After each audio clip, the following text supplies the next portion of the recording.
Hello and welcome to Think Like a Game Designer. I'm your host, Justin Gary.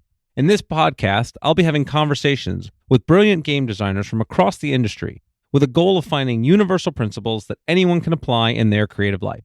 You could find episodes and more at thinklikeagamedesigner.com. In today's episode, I speak with Dafna Pleban. Dafna is a veteran comic book editor with over 15 years of experience in both original and licensed publishing. She's edited hundreds of comic book issues, including critically acclaimed series such as Lumberjanes, Fence, Seven Secrets, and Goldie Vance. She's also collaborated with notable creators like Tom Taylor, Mark Waid, and Kieran Gillen. She's worked on major franchises like Dune, Planet of the Apes, Buffy the Vampire Slayer, and Star Trek and the Power Rangers. And we have a lot to dig into in this episode about what makes these kinds of comics successful, how you're able to build these teams that are able to build successful comics, the business model of comics and IP creation in general. We talk about the relationship between art and money and the importance of how the business model of what you're making matters for how the type of art that you're able to create. The difference between movies and comic books and games. We dig into all of that stuff. We talk about serialization and long-form narrative storytelling. What makes the new modern era of comic books different than the olden era, and what comes from web comics and new different types of releases and simultaneous releases and manga. We cross paths about what the creative process is like, from gaming to comics to books to movies. And it's, as I've reinforced many times throughout this podcast, being able to see the through lines of creative work where you're able to put hard work in and find a niche that's going to work for you, and how you iterate and how you build according to your medium, how you build teams and work with successful teams of creatives. All of that stuff is here in this episode. It was really great to get to meet Dafna, and I'm sure you're going to love her. So without any further ado, here is Dafna Pleban.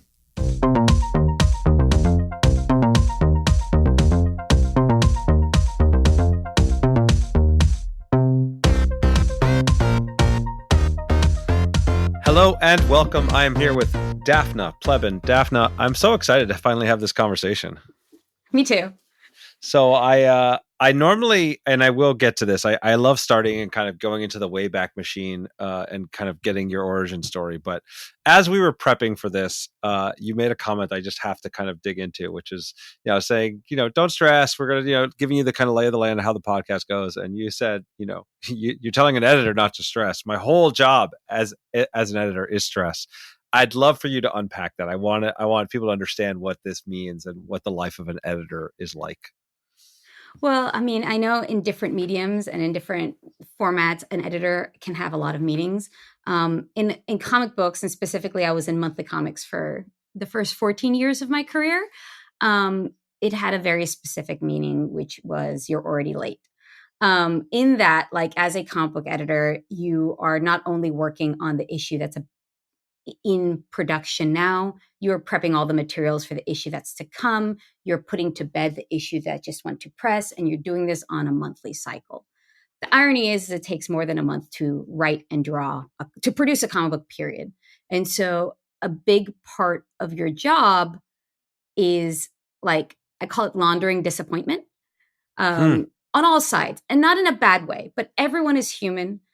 Everyone's going to get a hiccup. Someone's going to get sick. Someone's going to have something important crop up. And sometimes people are just, they're drawing a blank, especially in a creative process. Drawing a blank, I think, is actually part of the creative process. But that like collision of the creative process that is, I kind of liken it to like a hose that's just kind of spewing water about, and then the rigidity of a narrative that runs on a schedule.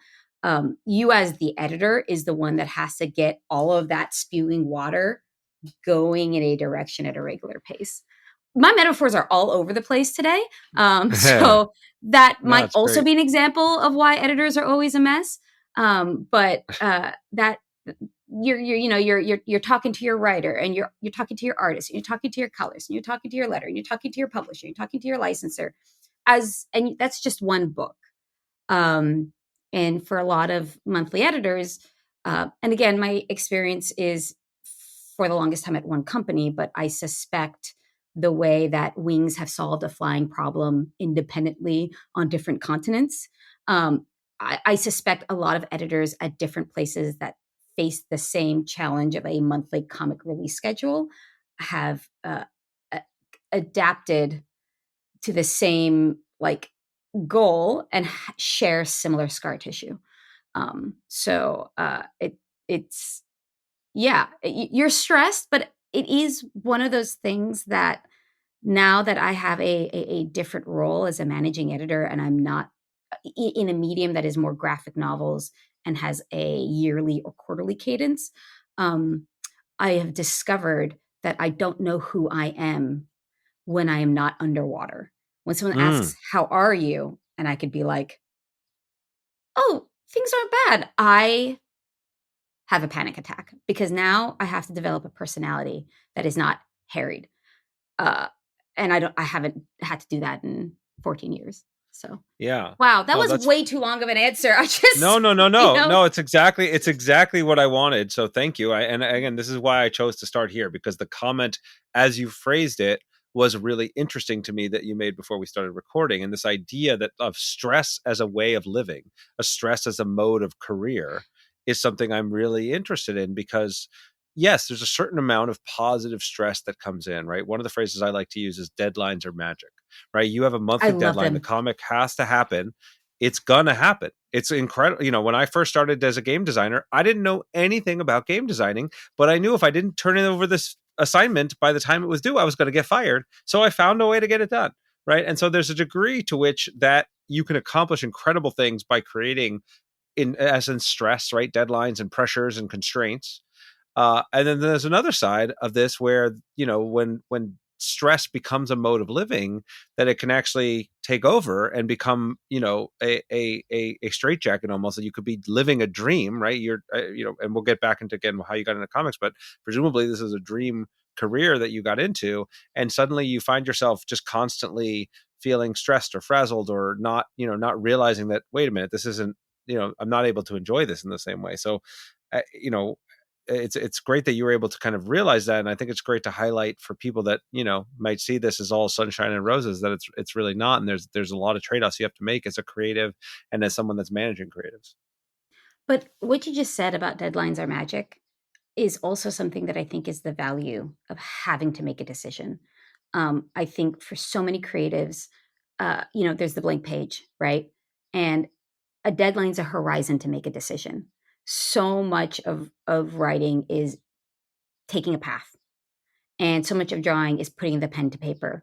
And I've seen people who have all the time in the world to work on their dream project, but because there's no deadline and they don't have to answer to anyone, it takes decades, it takes years, it never finishes. Deadlines, I think, take uh, uh, the the kind of amorphous thing, and like you said, it forces it through a sieve. You have to make a decision here, or it's not going to happen. And oftentimes, 9 out of 10, the decision that is made is the best decision. You could Yeah. you could you could say, "Well, I should have done it this way, I should have done it that way," but you didn't. And that's okay. And it's actually not one is better than the other. It's just a new challenge, and then you iterate off of that. And so I think the problem is when you get to the point of your job where stress is debilitating and you can't make a decision, that's the time to kind of reassess and see if you've gotten all you could out of that lifestyle for a bit. Yeah, yeah, no, I think that's right. I mean, I think that, like, I don't believe in writer's block, right? I don't believe that you can't find ideas. I believe in fear. I believe that you're afraid of judgment. You're afraid of not good enough, and then that stops people from moving forward. And again, deadlines are one of the most powerful tools. Might be the most powerful tool to get you past that, because it's, in the same way that when you're, if you're a kid writing you got a term paper due at the end of the term, Yeah. and you spend That was all I was you know that kid. all semester not doing anything, and all of a sudden it's due tomorrow, and you're like, all right, I'm gonna crack open some Red Bulls and I'm gonna make this happen tonight because it's got to get done. I did that way too many times in going in college, but My whole I've college learned. career. Yeah, yeah, that's basically it. But so what I learned was, like, from being, the kind of the fear of this deadline and this pressure made me get things done. Now I have a healthier relationship to these things because I set more granular deadlines for each part of the process, so it's less, complete madness all at the end. But All right, I want to dig into your process quite a bit here, but I did promise, and I do want to get into to your origin story, because I believe that you broke into the industry from Entertainment Weekly before you got into comics, and I don't know what your kind of real how you kind of got into this world and what got you interested. So let's learn a little bit more about your backstory before we dig into the process more. I mean, I was an intern, but how I got there, you said about term papers. I came to LA to study microbiology. I was, grew up in Fresno, not a lot of Jews in Fresno. So had a lot of time on my hands to read comics, a lot of time on my hands to be good at my schoolwork. And so I came to UCLA to study biology. Um, the problem is that I had undiagnosed ADHD. But at the time, I had that kind of self-loathing of, oh, I'm just garbage. I'm just stupid and I can't do this. So instead of asking for help or seeing if there's some other issue than personal, I just failed all my classes. Distracted myself with taking on as many jobs as I could. I worked at a comic book store. I've been reading comics since I was a kid, but I worked at a comic book store. I worked at the school newspaper. I worked at the computer lab, and I did all three of those. And I think I worked at the food commons for a bit, to just kind of like cover the costs of things so I wouldn't be a disappointment to my parents. And it didn't help.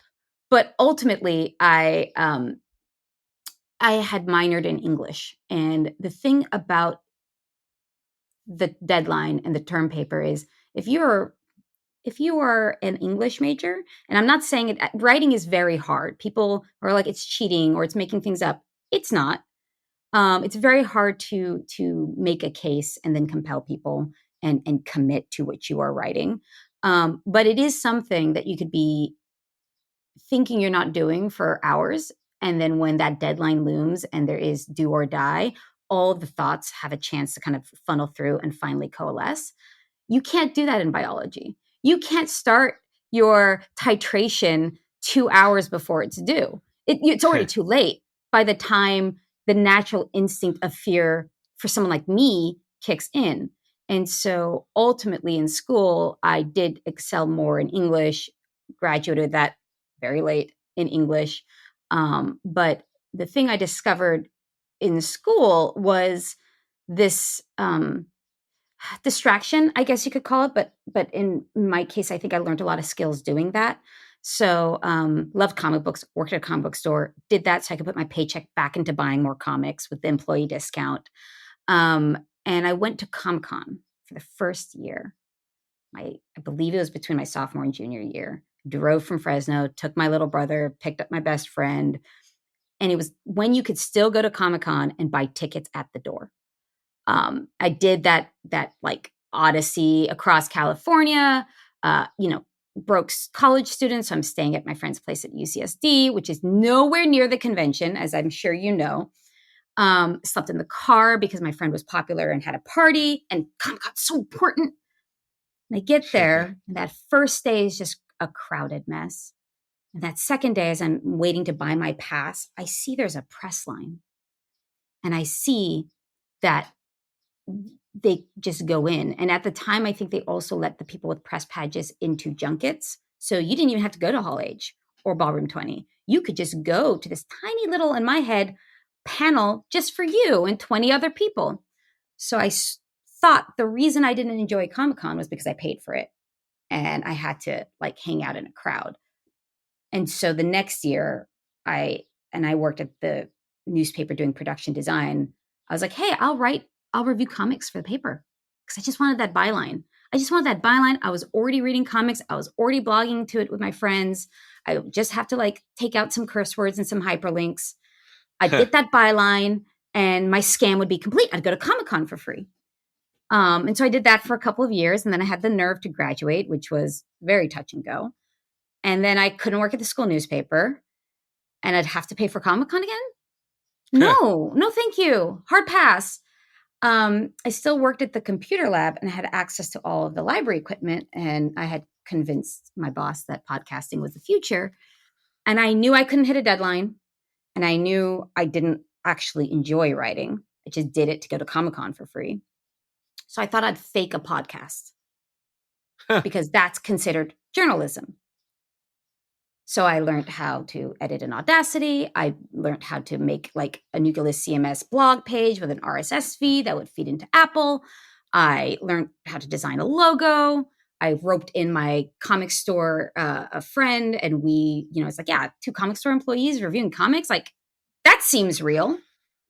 Here's the thing. Faking a podcast is just making a podcast.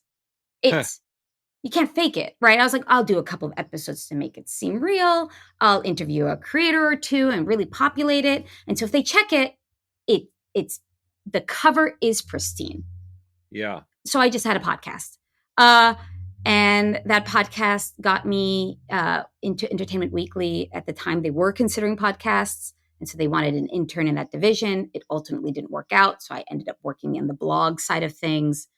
And I kept doing the podcast. And I had one of the people that I had interviewed as part of, the scam to make it look real. He didn't know that. Was Chip Mosier at Boom Studios, who at the time was in marketing. And he said, hey, I'm starting, a podcast. We want Mark Wade, who was the editor in chief at the time, wants we'll do a 15 minutes with Wade. You know how to do a podcast. You love comics. Come be my marketing assistant and help set it up. And I was like, I get to work in comics. I don't have to move to New York. I live in LA. This is great. I love Mark Wade. I mean, that big fan of his work. And so I said, yes, but I also want to be an editorial assistant. And a year in, I'm not good at marketing. I just, it not that it feels like lying, but it is a way of being on, and you have to sell something that you didn't make. And so at the end of the year, I begged to just be an assistant editor. And then from then on, I was an editorial assistant editor, senior editor. And I haven't looked back. And I haven't done a podcast since. Yeah. So it's really interesting. And I mean, quite a varied path of trying to scam your way into Comic-Con. And I just working in comics, turning into a 20-year career or whatever. And so the idea of trying a bunch of different things that kind of get you in the door or get you adjacent to the thing that you love, right? Yeah. You love comics. Yeah. So, okay, I'm going to try writing about comics. Okay, that wasn't so great. All right, I'm going to try podcasting about comics. And then that got you another opportunity at the Entertainment Weekly. And then you got a job from that podcast to try a marketing role, and you didn't really like marketing. And then you got to editing, right? So you're kind of jumping around and staying close to the thing you love, finding where that natural match is of your skill set and the value you can provide, what I kind of call your superpowers, which is like, I love to do this, I'm good at it, and it has economic value, right? Like the world needs it. Yeah. It serves a purpose. Finding the center of that bullseye there. And so what is it about editing that you felt particularly suited for, that this suddenly now was your home and where you were able to thrive, as opposed to whereas marketing and writing were not? I realized I don't particularly like my own writing. I also don't know if I necessarily have like a specific creative voice that I think people need to see and need to hear. I tend to be a fan of people, a fan of other things, and I tend to be very evangelical on getting people to like the same thing I like. And so that kind of suits yourself in marketing and to a degree. But in editing, what was so cool, and specifically comic book editing, is you also get to put together your favorite people in a room and see what they do and see what they come up with.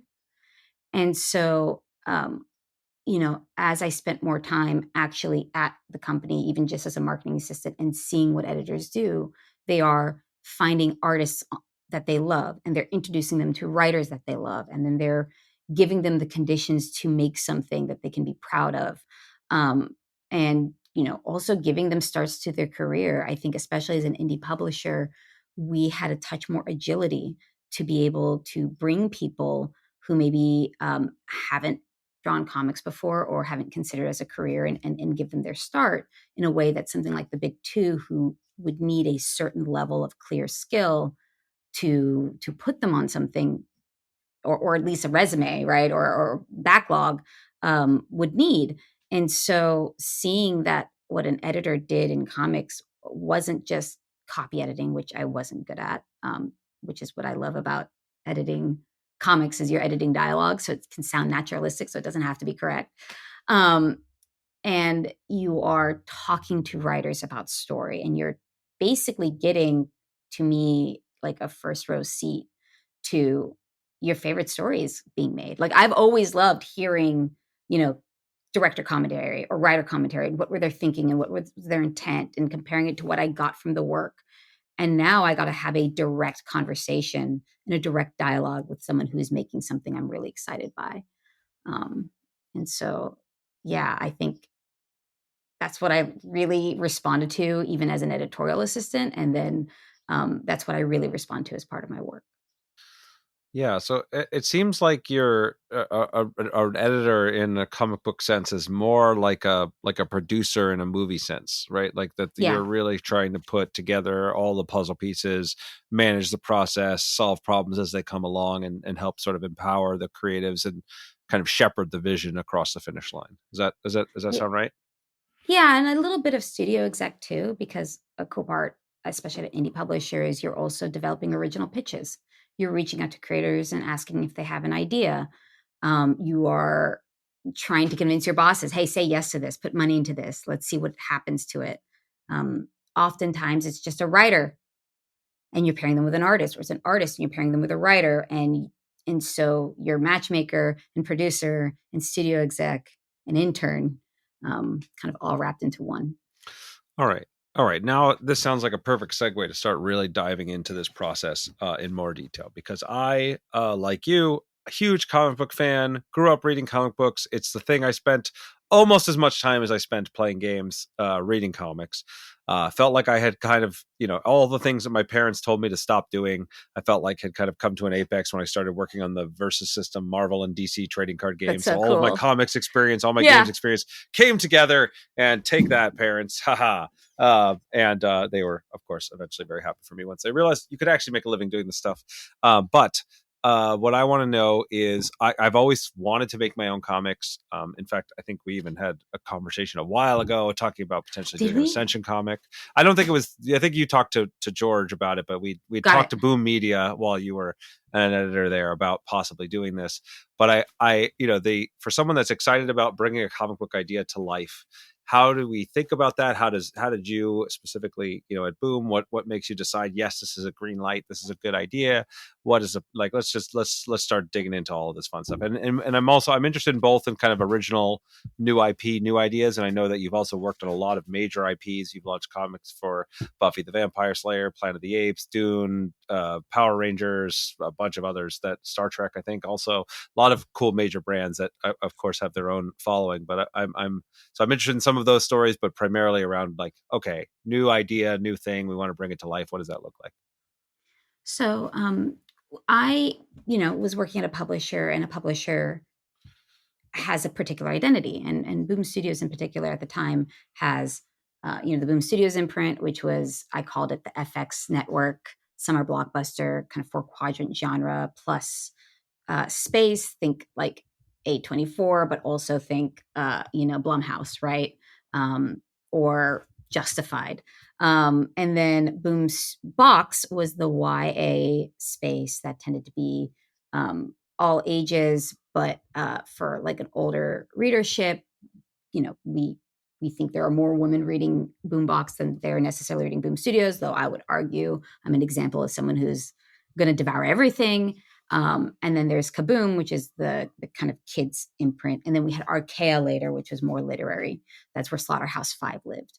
That's where the book we did for Roxane Gay, The Sacrifice of Darkness, lived. And so okay, so wait, I want to make sure I understood this correctly, yeah. and some of these phrases might go past some of our audience here. So when you talk about 4 quadrants, and then these are basically, you have different imprints within the publisher that all have different target audiences, and that's how you decide which types of comics will go with each one. Is that right, or is there more to that you want to flesh out for people? No, that's pretty straightforward. And when I say 4-quadrant, I mean, it's probably 4-quadrant is probably not the correct term for the Boom Studios imprint. It was probably more Boombox, which, like that's where uh, the creators who did the Adventure Time comics like did their originals, which I felt like was something that a lot of people could like, men, women, kids, adults, everything in between. Um, but yeah, basically, and I'm just speaking from my specific experience, but basically every publisher has a specific audience in mind for their imprints. And as an editor, depending on where you are kind of allowed to bring in pitches, or if you can bring in pitches for any of the imprints, you want to give that pitch the best possible chance of getting greenlit if you are helping this creator that you're excited by develop it. And so oftentimes, you know, I would be excited by someone, want to work with them, think probably they might have a story that's in the realm of a genre of some sort that I think Boom Studios could do well. And I would reach out to them and see if they're even interested in comics, if they didn't already work in comics, or if they are working in comics, see if they're interested in a creator own or working with our company. I think Fence is a really good example of, from the ideating to existing of that process. Fence is a YA sports comic for our Boombox imprint. It's BL. It's queer. It's like the boys are a little flirty. The swords are crossing a lot. And Sis Cat was a writer of a book series that I had read as a fan and wanted to see if she had anything else. And I read it, and it shared a lot of like, the series is called Captive Prince. It had a lot of genre components, and it felt like someone who probably liked the same things that I liked growing up and might have a story to tell in comics. And she was primarily a novelist. So in this case, you're oh coming yeah, from you like this writer, you yeah. reach out to them saying, hey, do you have anything that would fit in our portfolio? Is there scenarios, or what is it like? Can writers pitch you? Are there scenarios where that has worked out well? What makes those more likely to succeed or not? If somebody's coming inbound and saying, somebody listening to this who's got a great comic idea, maybe they're an artist, maybe they're a writer, they want to see that come to life. Yeah. What does that process look like? Or is that uncommon? It's not necessarily uncommon, but most publishers like have a no solicitation. Like you can't just email uh, unsolicited pitches. We legally oftentimes can't open them or can't look at them, in part because there aren't really new ideas. Every single person, every single editor I know has gotten a Men in Black, but for imaginary friends story, like for their entire career, and that story has been done 1,000 times. Right? We've had one called Imagine Agents. I think If was a movie that had the same idea. Like it is a cool idea. It's not necessarily something that only a specific person can ideate it out of the blue, and no one else can do that. But if you were a person who maybe didn't know that side of the industry or didn't get exposed to all these pitches all the time, you might think that's my idea, and they ripped it off. And so to kind of prevent um, people for thinking that, because it's just simply not true, we can't necessarily look at unsolicited pitches. But there are, I know Viz has the One Shot program that has like an online submission form that has like a release. Archaea had an online submission form that has a release. So if it's coming through the pipeline of an unsolicited pitch, it's usually solicited in a very structured manner that has like rights release tied to it. So we could be protected as much as the creator. And the truth of the matter is, unfortunately, the comic book industry is like any other entertainment industry. It's really hard to get a yes and for someone to commit to spending money on a complete unknown. And so oftentimes, the better chance for someone who wants to do a comic to be seen or heard is to be big in another field, to have a pre-existing fan base or an audience, be it a streamer or a prose writer or an actor or a TV writer or someone who can come with a degree of bona fides that can answer the people who are cutting the checks, like how much of a risk is this? And so that So that is can a little you paint me a little demoralizing. bit of a bigger picture? No, I appreciate that. And look, the Yeah. same is true across any of these creative fields, right? It's very hard if you're on your own and you have nothing to show for it to be able to get somebody to pay attention and take Yeah. a financial risk on you. If you can establish that you are either a good writer or have an audience or have something else to say or some other Yeah. hook that brings people in, of course that makes sense. When you talk about the financials and the risks associated with it, if you don't mind, like I'd love to get a better sense of what that looks like. Like, what does it cost, generally speaking? I know there's obviously got to be ranges here in terms of like time and money to launch a comic. What does success look like in terms of, is it selling 1,000 units or 10,000 units, or like what's a range? Because I honestly have no idea what like success looks like in your industry, relative to mine. I can send after this an article if you want to share it with your audience. Jim Zub has done a great breakdown of independent comics and sort of like what publishing looks like, from an independent, like from someone who's self-publishing or is publishing through Image. Um, and I don't know if it's necessarily worthwhile to go into specific like page rate numbers, in part because they have changed over the years, even as my time, like what I started with and how it ended. And it's probably changed since the year I've been out of monthly comics. But I generally, a comic book is a collaborative effort for the most part, unlike manga, where manga tends to be one writer, one artist, and they're writing and drawing for themselves, and it's black and white. Western comics, tend to be color. And in the monthly comic space, you have a writer and artist in part because you need to split the jobs up so that you can actually hit that schedule in a reasonable amount of time. You also oftentimes have an inker and you have a colorist and you have a letterer, and all of those people have to get paid and have to get paid a page rate. And if it's a bigger company, oftentimes there are royalties involved with it. So you should probably have an accounting department as a publisher. And publishers also paying the printer and distribution and the editor to edit the book, cover artists. And so these costs rack up relatively quickly. And so the number of issues that you have to sell to not only break even and to make money is very volatile, especially since the market we're selling into, the direct market, is a coalition of independent stores. It's not like you're just selling to a Barnes and Nobles or an Amazon that can order on these big numbers. You have to almost like you have to convince almost every single individual store to take a chance on you. On top of that, the direct market, for the most part, is non-returnable. Mass market is. And so you sell much bigger numbers of graphic novels in the mass market, but at the end of the year, they can return back to you and you have to give all that money back. In the direct market, part of the reason why retailers are so conservative in their ordering is, for the most part, but this can be different for different publishers that have a relationship with, if Diamond exists after this podcast in a certain way, it's not returnable, which is good from a publisher's perspective, right? They don't have to give the money back at the end of the day. But from a retailer perspective, if they buy something and they can't sell it, they're out of it.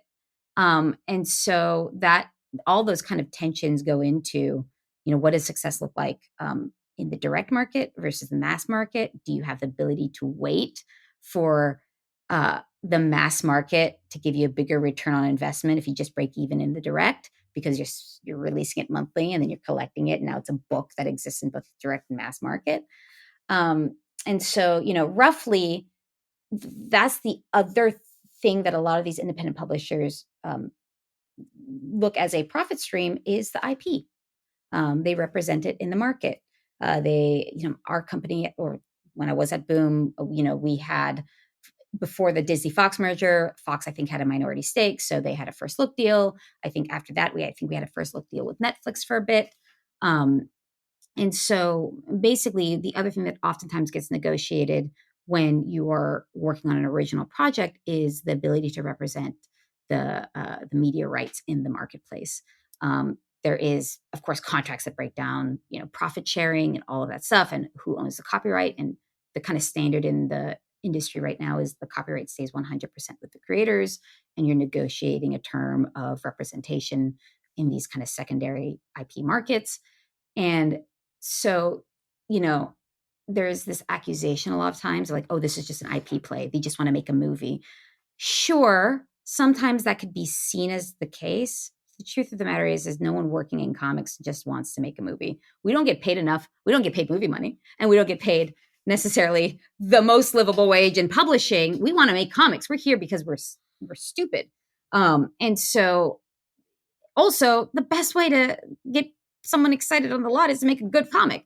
So at the end of the day, the way that I, as an editor, always looked at it is like, if it does sell, as a movie or a TV show, and actually we had some that also sold as prose, like Little Brown did prose tie-in novels for Goldie Vance. Yeah. That's great. That's more money to my creators' pockets so they keep making comics for me, right? Yeah, well, and I think it's crazy to me that to view this as a negative, right? Like the idea, Yeah. and I'll be transparent about this on my side too, right? So I make tabletop games. I also make digital games.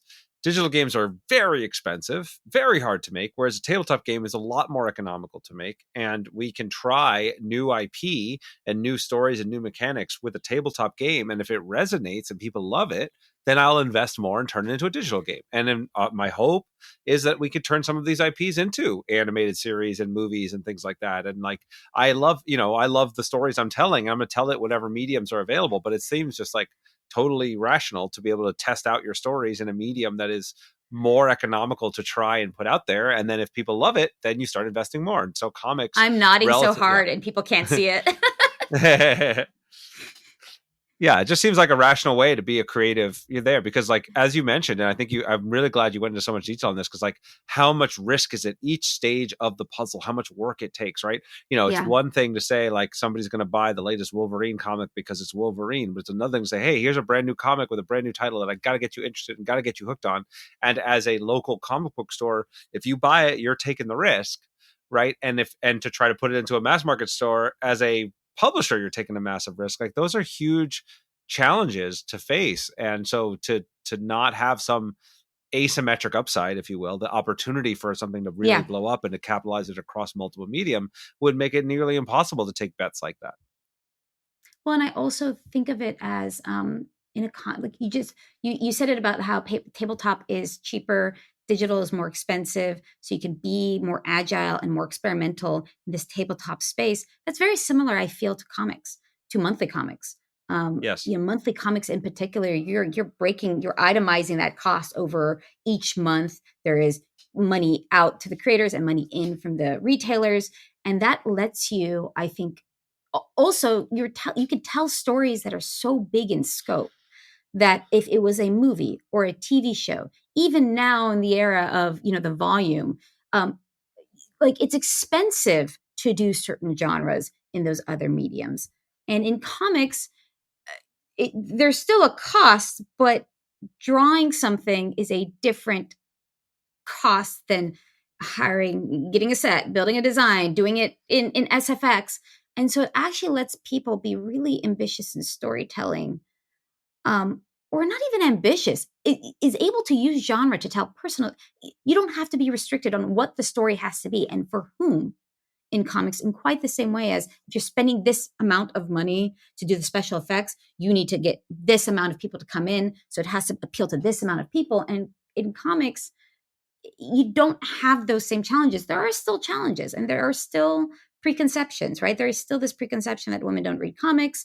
I do think that preconception also prevents people from going into the store and discovering there's something for them there. And so oftentimes they're reading them in the mass market, but it does let you be more experimental because it doesn't cost 200 million to take a shot.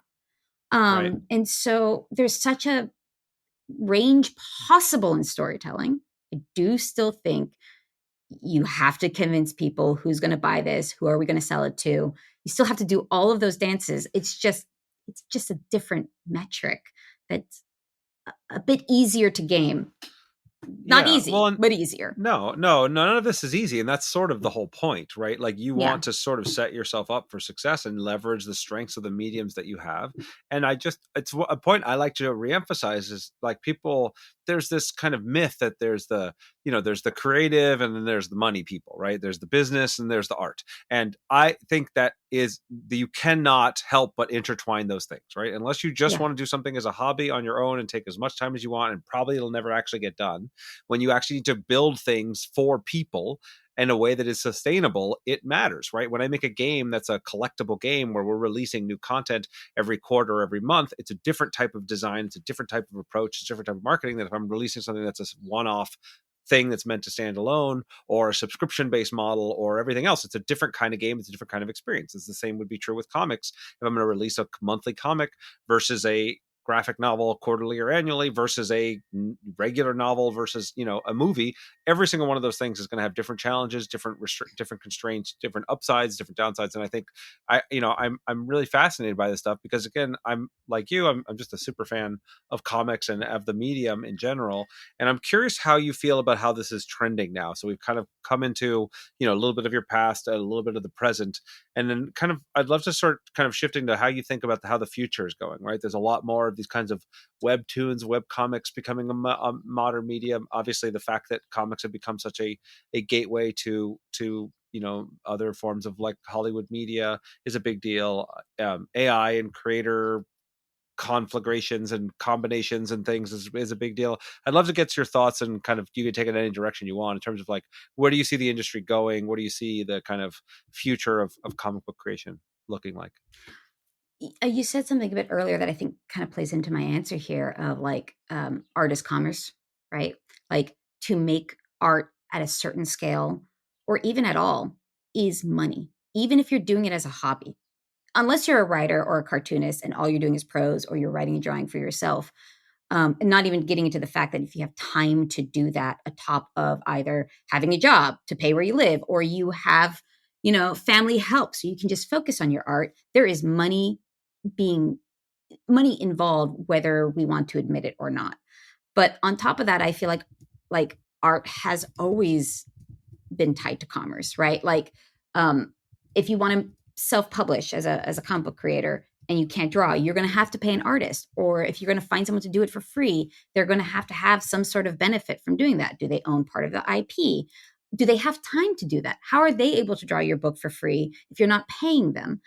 And then on top of that, like I'll just be like catty, like people like Shakespeare's literature. He was doing it for the Queen. He was getting paid. He was Michael Bay. The fucking Catholic Church was the biggest like art monger, and so many other mongers. They, Michelangelo and Da Vinci. They're all getting paid. They're patrons of art that are funding these things. This isn't art that's being made in a vacuum. And this isn't even art that's being made for the artist's intent. They're often working on their skills and trying to tell their stories in the context of what the person who's cutting the check thinks they are buying and thinks that they want. And, I think it ties also to how much I love licenses. I think there's a perception in comics that, licenses are less valid or a less valid creative expression than an original comic. And to me, I feel like they're both valid and they're both interesting in creative ways, but everyone's lying to themselves if they think that there's any form of art that isn't in some way an expression of commerce. Because if you can do art and not get paid for it, and you can do art and do that as your life, you're coming from money and you're saying something without intending to. Sorry, that was a sidebar. But to your point of like where the future of comics is, I think part of what excited me about joining Viz is I think the direct market, as much as I love it, and I love it with every fiber of my being, I love the monthly format. I love serialization. It is, I think, what got me at the core of what I really love about comics is long form narrative storytelling. I love stories that took 5 years to unfold. I love not recognizing a character at the end of a journey than at the beginning. And, you get that in television, but I think long form serialized storytelling in television outside of soaps is a relatively new phenomenon, but comics have been doing it since the 70s. But web comics, I think one, you see it from Korea, you see it from Japan, you see it from China. Web comics are the primary form of how comics are read and created and digested. And the cool thing about web comics is the barrier of entry for someone to participate or to be published is very low. It's time, right? It's effort, it's skill. You might have to pay an artist if you can't draw, but in theory, you don't need to necessarily be on a platform to make a comic. But the cool thing about those platforms, like Netflix, right, for TV here is if someone's coming for a thing they already love on this platform, they might see your thing there as well. And that's also where the audience is. Like, if you look at the Western market, manga is, I think, the biggest. I think it sells more than DC and Marvel combined. And manga has a huge web comic space. The Shonen Jump releases serialized comics online. They then print out collections. Viz, in particular, does simul. So, like, if it releases in Japan a chapter, we will release it in English at the same time. And so that has a lower barrier of entry for readers. They don't have to get into a car. They don't have to like break out their wallet in quite the same way, though you do sometimes have to pay for chapters or access. But you also don't have, I think, the observer effect of going into a store and someone seeing what you're buying and seeing what you're reading. It lets the reader be a touch more experimental and open to new things. And so I think web comics in particular is the future of the medium, both because I think, print is a very hard sell now beyond a collectible kind of item. But it's like low barrier of entry for the reader and low barrier of entry for the creator. And I think we're already doing it. I think we all live on our phone. We all live on our computer. I read more on my phone. I have all of these books, but be honest with you, I read on my phone comics. I read on my phone books. I listen to an audiobook, and that's where the rest of the world is at too. So in terms of where comics is going in America, I think we're going where Asia has gone for the last 15 years, and we're just catching up. But I also, fear to a degree. You mentioned AI. I have a knee-jerk reaction to it. I think, at a certain point, if everyone's creating art with AI, what is the AI going to steal from, right? Like, if it's just huffing its own farts, for lack of a better term, like at one point, what does art look like if it's just recycling what it's digested and then no one's making anything new? The and desert then of on the top real. of that, right? Well, and then on top of that, like, I think we don't value, if we are saying this is something that can just be generated by a machine and we don't want human interaction, it's gonna we're gonna then not value the people creating it. Like, it's just gonna come for, like, if we are devaluing the people who make it for us, at a certain point we don't have to enter the equation at all. So I don't want to participate in that, in my own kind of future destruction, so to speak. But I also just think there's something really amazing watching a piece of art come to life, from a sketch to pencils to inks, and seeing how, like, the intent solidifies and changes through the act of executing it, that you don't get from AI. And I know I sound very blanket about that, but I have yet to see a case be made that paying a human being to find their voice by the act of doing isn't always better.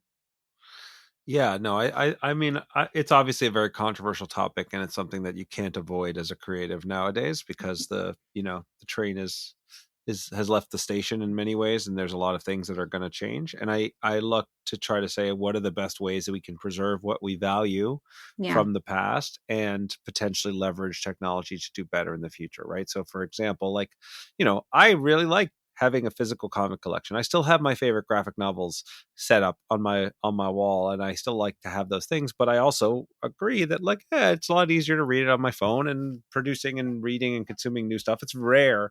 I pretty much only buy new comics or graphic novels when I go to Comic-Con, just as kind of more of a thing I like to do, rather than otherwise I'm just consuming it, on my phone or my Kindle or whatever. And so there's a chain. So they're very useful. They're very useful to share. Like, I've got 2 copies of my favorite DC comic of all time, so that I can lend them out. I have the DC New Frontier, freaking rules. I actually also have, like, the single issues, so that I can, like, make people like what I like. And it's easier with a physical thing than let me send you a file and you're never going to open it with 1,000 files you've never opened. Yeah, that's right. I gift books a lot more than I'm ever going to gift you. Oh, I sent you a Kindle file or an Audible file or whatever. That's not quite the same as like, no, here is the book. Here's the thing. So there is something there for sure.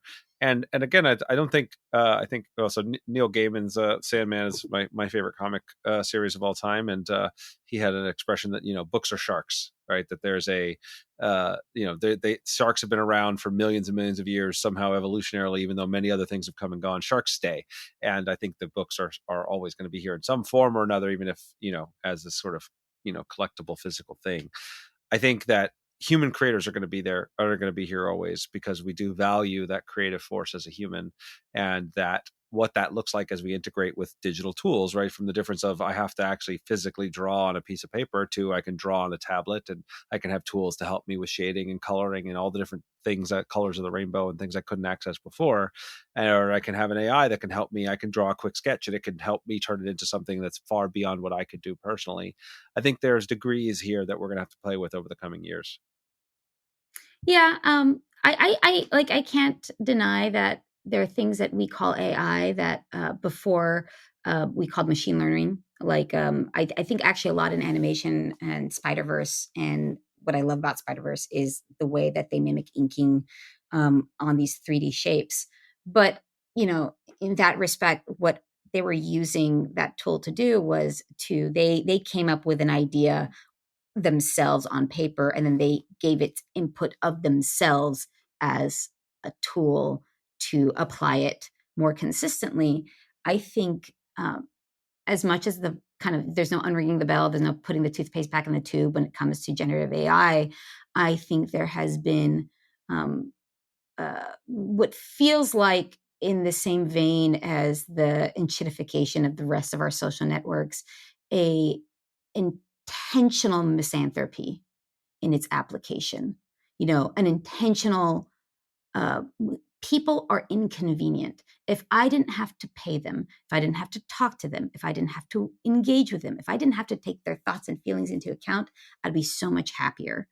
And so in the current way that the toothpaste has been squeezed out of the tube, it feels very violent and it feels very dehumanizing. And so I don't quite yet have my calm demeanor to necessarily be like, okay, let's see how it looks and how we use it and how it can help people in a couple of years' time. Because the people who are primarily operating it don't seem to consider me as part of the future or anyone other than themselves. And I can't unknow the philosophy that I see in action. I wish I could, but I'm on the internet. I'm reading things like everyone else. So I think for now, like books being sharks, the other thing is it's still the cheapest thing in the world to learn to draw. It takes longer, but you don't need a computer for it. You don't need someone's software that you didn't make and you didn't program, feeding off of things that you didn't draw or even know it's referencing. So, yeah, I do think there's a little kind of bitter joy that for now, a pencil and a paper is still, the tool of the people for a little bit longer. No, and again, I think there's always going to be value in those arts, and I think I like you, I don't want to end up in a world or just kind of sleepwalk our way into a world where all of the joys of living a creative life are suddenly bled away from us because machines can do it better, right? And or they could do it cheaper or whatever, So I do think that I have these conversations not as okay, well, the machines are going to take over, so we might as well capitulate, or I destroy all the machines and rebel against everything technological. I think there's got to be a middle path, and it just requires, I think, a lot of thought and conversation from people that care and that are in the trenches to be able to give us the best chance of finding that path. So I appreciate the insight on your side here, and we can go ahead. I was just going to say, it's like, I'm not a Luddite, right? I only have my career because of the internet. I only think I'm able to do my career because of the internet allowing me access to people and doing creative writing and practicing my craft of giving feedback and saying, oh, I'm really excited, and articulating why I like something. Like the act of, another big part of being an editor is you have to articulate why something is or isn't working, and then encourage a solution or moving continuously down that path. And that act of articulation came from the amount of internet fighting I did on my favorite Star Trek episodes, the amount of internet fighting I did on why Young Justice is great and Tim Drake is the best Robin. That came because the internet gave me access to people to talk to. And I think that's ultimately it. When a tool is used to isolate or eliminate a person, I don't see the value of it. I don't think I'm in comics because I want to be able to do things by myself. I'm expressly in comics because I can't write or draw. I'm expressly in comics because I can't write or draw, but I want to be around when my favorite writer comes up with an idea or my favorite artist comes up with a design. I want to be the first person kind of peering through the window, and anything that says, well, you don't need those people. Well, then I'm a lonely kid from Fresno. All I want to do is to be around other people who like the things I like. Why would I want to make the world emptier? Sorry. It's just like, I think this conversation has let me articulate like why I find it so, why my body like repels it so quickly. It's like, I don't want to be alone in a room. I had enough of that. It was boring. Yeah. Yeah, well, and then maybe this will be a good kind of topic to circle back and end on, because I think that you're hitting on a deep truth here, right? Not just that about the joy of creating, but the importance of community, the importance of collaborative community when we work together. Like I just had this thought the other day, man. I was in the meeting with our team, and we were dealing with struggles. I mean, there was a lot of like resource constraint challenges, and trying to get a product, we have a new set release coming out for Soulforge Fusion, and trying to get it out on time and get the marketing ready and everything. It was a mess, but it was so joyful to be solving those problems together, like, right, are working with awesome people, making awesome things and helping each other grow. That's our kind of company motto. And that's like, well, all I want to do with my life. And so this degree of like that, stating the value of collaborative creative struggle, I think is so important. And that it is true. We don't want to lose that ever, right? Whatever that looks like, it'll take all kinds of different forms, but there's something intrinsic to the human condition about that creative struggle that I think you've hit on, that I think it's really important for people to really know and identify, because a lot of times we think, when we're in that struggle, a lot of times all we think about is the problems, right? That's like, your job as an editor is to solve the problem. My job as a CEO is to solve problems. And I've trained myself over time to really take that step back and be like, you know what? I'm really grateful for these problems. I'm really grateful for these challenges, because it's going to be able to turn into something that we can be proud of, and make the decisions, as you said very much at the beginning of the conversations, make those decisions that, 9 times out of 10, they're the right decisions. But either way, you're going to learn from them, and you're going to move to the next thing, because you put your creative work out there, you made your art, you put it out there, you built a community around it. And I think that's what keeps me going. And it sounds like that's a lot of what drives you. Yeah. I mean, I think you kind of actually like made me realize, like, I think when people start, when someone starts to view people as the problem and not the point, it's then, why are we making art, or why are we making entertainment, right? There's an audience that's there to consume it. But also, I think for me, like, I want to be making, like, if my collaborator is unhappy, then it's a failure on my part, right? Or there's something I can do to kind of get on the same page and see what's happening. We are making these things to be consumed by human beings. And so we have to make it with other human beings. I don't know any other way to put it. And just on a personal note, like, I've always liked the bridge crew in Star Trek. I never wanted to be captain. I've always wanted to be Data or Geordi, or, well, I couldn't be Worf. He had to stand the whole time. But like, I wanted to be part of a team. Justice League, Young Justice, where I can sit down for a significant chunk. Perfect. Yeah. Okay. Troy had it nice. Yeah. That's amazing. And so, okay, so then let's wrap this up then. For those that are out there that want, because you're the first comic industry person I've had on the podcast, which is great, because there's a lot of fascinating parallels, and as there always are, between the different creative fields, and there's some things that are unique. For those that are interested in potentially getting into the field and have a dream of comics or working on comics in some way, what advice would you have for them? And then, maybe you could also, for those that are interested in following more of the work and the cool things you're doing, could also tailor into where they can find the cool projects you're working on nowadays? I think my biggest advice is, unlike film or TV, you can self-publishing is a very legitimate way into the industry and showing an editor what you can do. Be it self-printing a comic and bringing it to an editor convention and handing it to them, and they can see your work in action.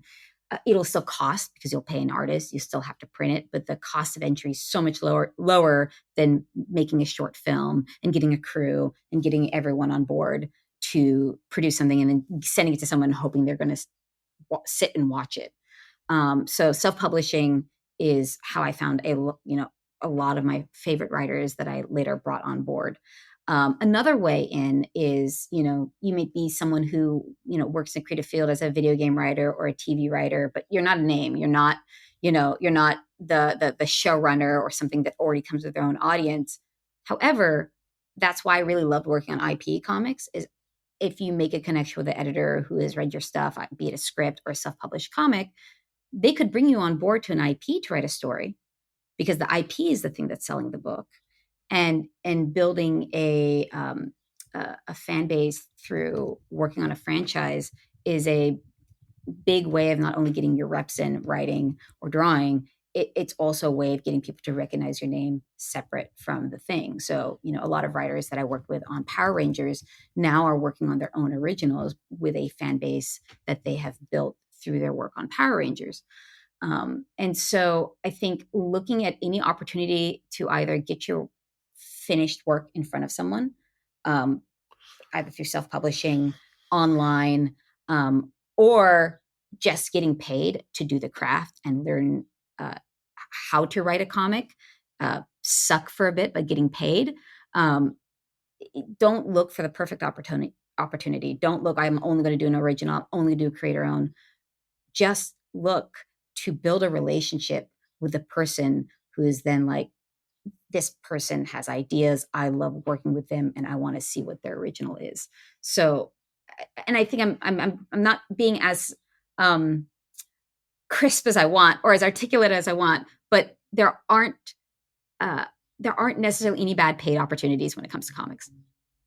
Because you're either learning on someone else's time or you're building an audience or you're building a relationship with an editor who can vouch for you or share your work with other people who might be looking for someone else. Yeah, this very much aligns with my experience in the game industry and from advice I've heard from others across different industries. Like when you're first getting started, do not worry about getting paid a bunch of money or getting the perfect right job. In fact, I advise working for free if you can, like whatever it is, like whether it's creating something yourself, doing some kind of work on, adding value through the online forums and events, like whatever you can do to get your foot in the door. And then once you have some establishment, then you can kind of grow and start try to get some more money and more setups. And similarly, I mean, this is the path I took. I started working on IP based games, Marvel, DC, World of Warcraft, before I then jumped and started my own company and launched my own brand with Ascension, right? Trying to do that first would have been way, way more likely to fail because nobody knew who I was. So that ability to build yourself up is also great advice. So I think that those things, create something on your own that you can just do and put out there so people could see the quality of your work. Be willing to take the job that's not, that's sort of adjacent to the job you want, or not, not worrying about trying to do the perfect thing, just so you can start building relationships, showing that you're good to work with, getting experience, learning how things work, and, leveraging whatever opportunities and IP and whatever things can get you jump started to a audience that you might not otherwise have, whether that be through your other efforts, through IP, through working with a partner, for apprenticing under somebody who does have an audience. Like all of those things, I think are all great strategies. So thanks for sharing those. And if you can't write or draw, be an editor. There you go. Yeah, I think your life trajectory tells the what I think is the most important part of success in an industry is just, persistence and being willing to try a bunch of different things till you find the place where you fit, right? Where you have that unique set of skills where this fits for you and fits for the industry. I think too many people have a narrow perspective of, I just want to be a writer, I just want to be a designer, I just want to be this only. And they lose sight of the fact that, well, your value, everybody wants to do that. Your value increases exponentially if you could find this adjacent thing where, hey, I could also podcast, or hey, I can also edit, or hey, I can also do some marketing, or whatever it is that your other skill set is. You get to create kind of more of a category of one if you can find those multiple different, skills that come together in a way that makes you uniquely you. That's I love the category of one. That's such a great way of putting it. So for people that want to find more about your category of one and your work and the things that you're doing, how will they find you? How can they find and read your favorite comics and all the incredible things that you're empowering to come into this world? Social media was kind of how I first networked starting out, on Twitter. But I've left Twitter and I'm on Blue Sky under Dafna. But I've kind of had to limit my social media intake for a bit, just to I have enough anxiety with work. Having the kind of ambient anxiety has been more debilitating than I anticipated. But if you want to kind of see what I've worked on in the past, you can. Sounds horrible. You can Google my name and Comic Vine, and you can kind of see all the titles that I've worked on. But I do think that, I got into this. I love comics because I love long form serialized storytelling, and I'm really proud of the things I've gotten to tell over hundreds of issues. And I think, Planet of the Apes, the stuff that I got to work on Planet of the Apes is some of my favorite storytelling in comics, period. I was not a Planet of the Apes fan when I started editing it, and I became Stockholm to the point of evangelicalism of this series friggin' rules. So any of the Planet of the Apes comics I'm super proud of. Power Rangers, you can see Meggy the Megazord behind me, is again, I didn't grow up on Power Rangers, but in the act of working with these creators and living this franchise and living with this fan base, I realized it's just superheroes. And I grew up on DC Comics and Young Justice and Teen Titans, and getting to do a superhero universe of over 6 years across multiple titles and getting to tell one continuous story was, I think, the highlight of my career. And I'm something really proud of. So I would definitely check out the Power Ranger comics from Boom, and then Lumberjanes, Goldie Vance, and Fence were these all ages YA books I got to work on for Shannon Waters imprint Boombox. I grew up on violent storytelling. I love Westerns. I love Batman. I love punching. And working on those books taught me how to think of story in ways that you can't solve the problem by punching it. You have to actually solve it by Star Trek rules. People have to get along and come to a resolution and understanding and empathy. And so working on those books really unlocked a different skill set and understanding of storytelling. And I'm really proud of those as well. And those you can find in bookstores and comic book stores as well. And I know I'm talking very fast, so hopefully you can find them if you Google them. But I'm not worried. We'll include some links in the show notes to all of the things, so people don't have to bother Googling. But it's great. I'm really glad to get to talk to you and talk through this stuff. It's an incredible career that you have built. It's a lot of great insights, and you make a lot of really fun stuff. So I'm really glad we got to do this, and I'm looking forward to hopefully getting to do this in person next time we're all in the same area. Oh, that'd be great. I mean, at Comic-Con, maybe, right? Yeah, that's right. I'll be at Comic-Con. Yeah. So yeah. All right. Well, then I'll see you there. I'll have to steal a ticket, scam my way in. Yeah. You've proven that you're good at that. Yeah. It's a 15-year running scam. You're doing great. Yeah. Got the bait to pin you right into my account. Haha. Awesome. Well, thank you so much. And I'll look forward to seeing you at Comic-Con. Yeah. Thank you. Thank you so much for listening. I hope you enjoyed today's podcast. If you want to support the podcast, please rate, comment, and share on your favorite podcast platforms, such as iTunes, Stitcher, or whatever device you're listening on. Listener reviews and shares make a huge difference and help us grow this community, and will allow me to bring more amazing guests and insights to you. I've taken the insights from these interviews, along with my 20 years of experience in the game industry, and compressed it all into a book with the same title as this podcast, Think Like a Game Designer. In it, I give step-by-step instructions on how to apply the lessons from these great designers and bring your own games to life. If you think you might be interested, you can check out the book at thinklikeagamedesigner.com or wherever fine books are sold.